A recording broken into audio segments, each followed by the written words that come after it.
Toujours puni par là où on a péché. Et c'est les gens qui vous offrent du crédit, du crédit, du crédit, du crédit, du crédit, ils vont périr par le crédit. C'est tout. Ils vont périr par le crédit. L'argent ne fait pas de petits. Et c'est-à-dire que prêter, l'Écriture sainte l'a toujours dit. Maintenant, on n'osait pas depuis 40 ans dire que l'Église avait condamné pendant 2000 ans le prêt à intérêt. Oui, si, mais c'est Et on vrai. va se marrer dans quelques mois. On va leur dire, les mecs, vous avez vu où ça vous a mené?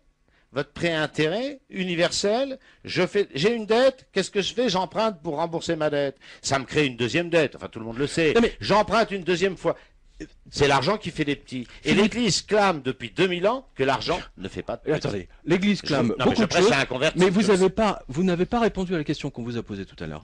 Pourquoi l'Église de France, ou même vous, pourquoi vous ne vous êtes pas, en condamnant tout ce système de financier, etc., et venir à la défense au moins psychologique des Français? Monsieur Comment Jean-Marie, se fait-il? mon cher Pierre, je vous signale que, vous dites que je suis le seul curé à croire aux anges. Oui.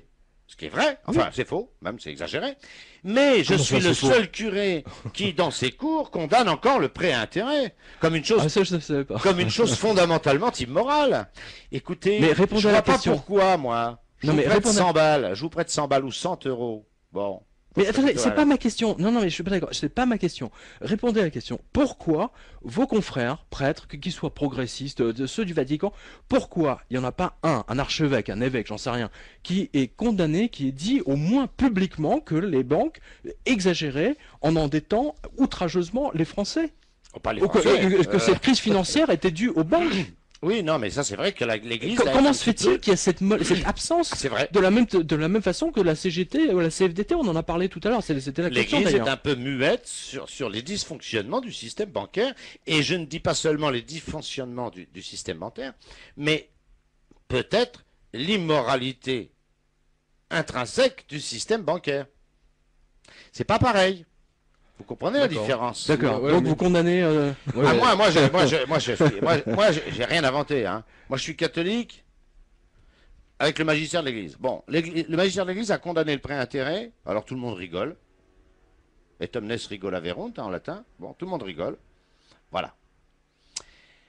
Et puis, on a beau leur expliquer que l'argent ne fait pas de petits, que je vois pas pourquoi pendant le temps que je vous prête tant. Sauf la déflation, sauf l'érosion monétaire. Oui. Si je vous prête 100 et que quand vous me les remboursez, bah, ils ne valent plus que 80, il est normal que vous me filiez 120. Sinon, je suis arnaqué.